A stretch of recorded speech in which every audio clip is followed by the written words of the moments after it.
तो खास है ये जान ले, अपनी वर्थनेस को पहचान ले, तो यूनिक है या नहीं आज इस वीडियो से जान ले। हाय, मेरा नाम है मायरा ज्योति भंडारी और आज मुझे बात करनी है यू आर यूनिक वाले स्टेटमेंट पे।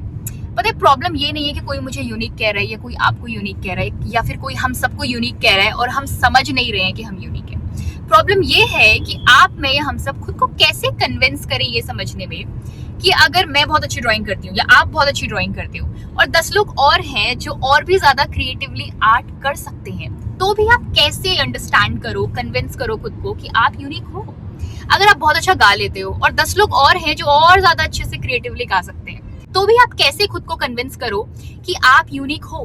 कहने का मतलब ये है कि हजारों की भीड़ में अगर सिर्फ आप हो जिस पर फिलहाल फोकस नहीं डाला जा रहा है, तो भी आप कैसे मानो कि आप यूनिक हो। देखो, एक यूनिकनेस होता है जो हम अपनी सेल्फ वर्थ से डिफाइन करते हैं। That's simply you like yourself, you are happy with the person you are. आप अपने बारे में अच्छी बातें ज्यादा फिगर आउट करते हो। और आप क्यों करते हो ऐसा? बिकॉज यू लाइक योरसेल्फ, आप अपने आप को वर्दी समझते हो। और एक यूनिकनेस होता है जब हम 10 लोगों से कंपेयर करके वो एक डेफिनेशन क्रिएट करते हैं कि हाँ, उसका आर्ट हम सबसे अच्छा था, तो फिर वो इंसान यूनिक है। पर कोई तो होगा जिसका आर्ट आपसे कम अच्छा होगा, तो कोई तो होगा जिसके लिए आप यूनिक हो, और ये नेवर एंडिंग चेन है।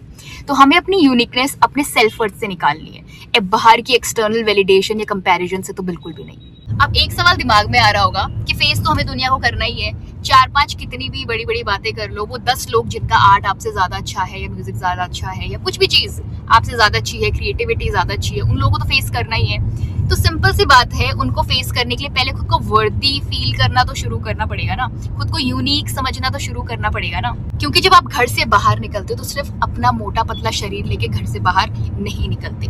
आप जिस भी एनर्जी या वाइब्रेशन में होते हो, वो एनर्जी वाइब्रेशन आपके साथ चलती है। अगर आप लो एनर्जी में हो तो वो लो एनर्जी भी आपके साथ जाने वाली है। आप जिनसे भी मिलोगे, जिनके साथ भी उठोगे बैठोगे, वो एनर्जी वो फील करेंगे, आपको वर्दी नहीं समझने वाले। लेकिन अगर आप अपनी वर्दीनेस और यूनिकनेस अपने साथ लेके चलते हो, घर से जब निकलते हो, तो आप जहां भी बैठोगे, उठोगे, जिनसे भी मिलोगे, आपकी वर्दीनेस और यूनिकनेस झलकेगी। तो सिचुएशन जो भी हो, आप यूनिक हो, आप वर्दी हो। अगर आज आपको इस सवाल का जवाब नहीं पता और आपने कहीं पढ़ लिया, समझ लिया, सुन लिया, अब आपको उसका जवाब पता है, तो जो 4 लोग, 10 लोग, 20 लोग आप पे हंस रहे थे, अब आप पे नहीं हंस रहे। तो किसी भी एक्सटर्नल वैलिडेशन की वजह से हमारी वर्दीनेस या यूनिकनेस शिफ्ट नहीं होती है। अगर आपको वर्दीनेस समझ में आता है तो आपको खुद का यूनिक होना भी समझ में आता है।